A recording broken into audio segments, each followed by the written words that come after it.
Team Visie hier zo. Welkom bij die IBCC Qualifier League 1, mannen. Mooi.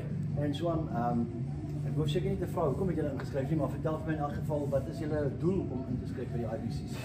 Freddy, daar is nie meer baie kans wat so 'n lang tydperk is. Die laaste jaar die World Cup Classics wat nou gekansel was hierdie jaar. En dan die ander ding is ja, dis 'n ander land. As jy wen, gaan jy na 'n ander land 'n bietjie.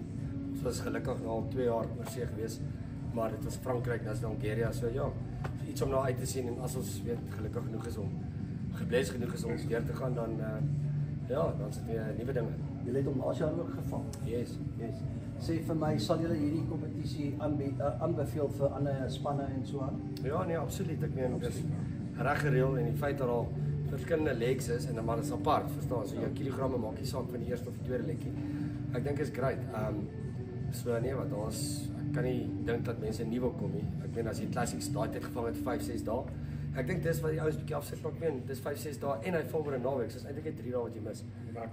Wat nie wild is nie. So ja, nee, absoluut.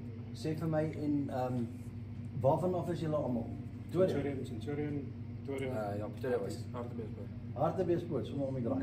As hy mense, wel dan Arie, en mag julle 'n goeie tydjie hê en mag julle goeie visvang. Goeie reëlings. Goed inkom. Dankie hoor. Waardeer.